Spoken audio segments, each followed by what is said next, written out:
Mage here, and this is a pyramid door, also known as a flush staircase door. Either one, and this is how you build it. And this is what pyramid door does. It's a flush door on a staircase type situation, which is also what the outside of a pyramid looks like. Click the button, drops down. Wait a few seconds, goes back up. Similarly, there's another button on the inside when you want to go out. This one here is 2 wide. I'm going to build a 3 wide one right over here. This can be up to 15 blocks wide. You just stretch out the center section, repeat it over and over until it's as wide as you need it to be. But I'm going to build 3 blocks because you can figure out how to make it wider. What you will need, these supplies right here. 11 repeaters, 4 comparators, 9 sticky pistons. Of course, you'll need more repeaters, more pistons, and more torches if you want to make the thing wider. But it'll be obvious once we get into it. And some hoppers, button, lever, 3 drawers, a bunch of redstone. I did not count it. Just get a bunch of redstone. It's a cheap resource to deal with it. And your building block of choice. Need a whole bunch of them, and once again, I'm doing this in creative mode right here. I have as many as I want. You shouldn't have a hard time calling out your building block. Okay, so this is the size hole you need. Give you a nice shot of this. So if you want to have a chance to pause the video and count, the deepest little notch down there, all the way to here is 11 blocks. The rest of it, pretty self-explanatory. 3 blocks there, however wide your door is, 2 blocks off this little niche over here. Alright, I'm going to start with building the bits that will extend the pistons. 3 redstone torches right there. We're going to need 3 solid blocks right there, with torches on top of them. Alright, got those 3, those 3. Now we're going to build a little mechanism that connects the double piston extender section with the single piston extender in the front. Which is a torch down here, a line of redstone there, a line of redstone here to turn off that torch, and then some repeaters right along there. Those should each be set at 2 ticks. Alright, and we're going to have a set of repeaters on 1 tick, right across right there, and a row of blocks right in front of those. On top of that, some redstone dust. At this point, it's safe to go ahead and put the pistons themselves in. That's going to go pointed upwards. Right there. And on top of this,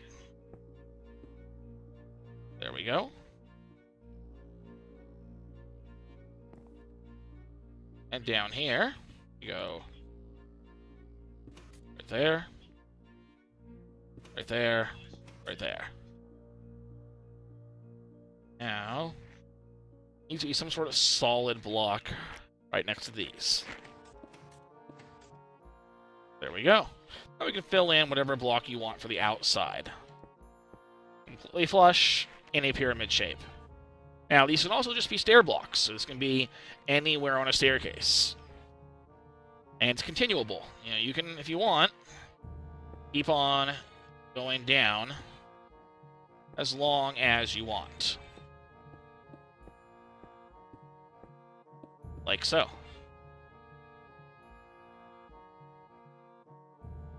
And now, for the circuit that makes our double piston extender work. Faces there. There. You get a repeater. There. Another repeater. Right there. Both of these are going to be set to 3 ticks.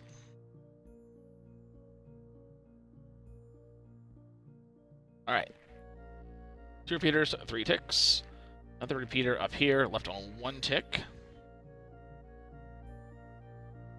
A solid block right there. A solid block right there. And a piece of redstone dust right there. Now, place some redstone torches, so that this doesn't get out of whack. It's safer to break that first. Place one there. And place one there. And put a redstone dust back. And it got out of whack anyways.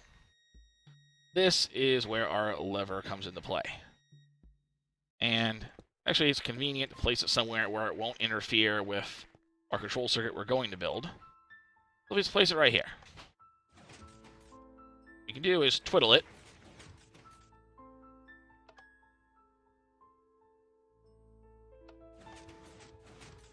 Change direction relatively quickly.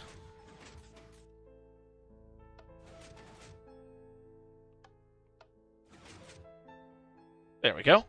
Now we got both facing both in the right spot. The entire thing is down. Now it'll work correctly. Turn it on. Door closes. Turn it off. Door opens. So all you need to do is provide strong power to this block in order to switch it. So right now the door itself is finished. It's done. But we still need a control circuit, which is half the magic of what this door is. Alright. One of the first parts of this control circuit, we're going to need a monostable circuit. Do a... Wait, did I say monostable? I did say monostable. We are going to use one of those, but the first thing we're going to make is not a monostable. It's a T flip-flop, which is 2 droppers and a hopper, which is, of course, the best T flip-flop. Anyone that tells you otherwise is having yawn. It's so small, so efficient. It's a strong output. If you put it right here, bam, don't need any repeaters to come out of it. Now, of course, like all T flip-flops, you do need a item in it. At least all hopper or dropper based ones. Now the door's closed. And this one needs a strong input. Make it work. So there is a redstone repeater. Right across here. Doop, doop, doop, doo. Alright, and we don't want that to connect. So, I'm going to place solid blocks there. Alright. Now this allows it to work button on both sides. Like so. A button right there. And put a block there with a button on it. Done. Done. Likewise, out here. I like my doors to automatically close again. I don't want to have to click the button, go in, click another button to close it. Way too much work. Not the way I like to do things. In order to make this door close itself, we're going to add a falling edge monostable circuit and a comparator-based pulse extender. So first, start out with the monostable circuit. Once again, using the hopper dropper. Hopper back in there. Put a junk block in there. Bam.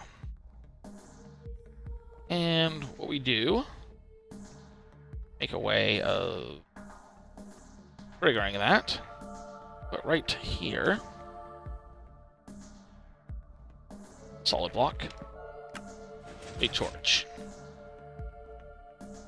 is also fun to do. Throw a button on directly on top of this, so you can manually operate the door from down here. Very handy.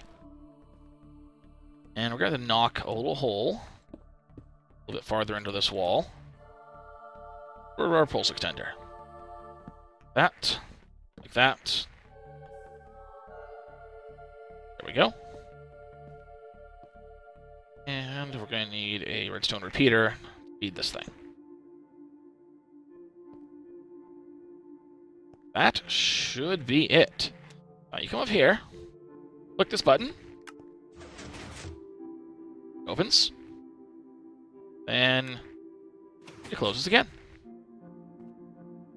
You can go ahead and this whole thing over. No problem. It's done. That's all there is to it. Click the button, walk through, wave goodbye to the mobs that are outside chasing you. Good to go. How do you like that? Pretty easy, right? Yep. That's what I thought. Easy.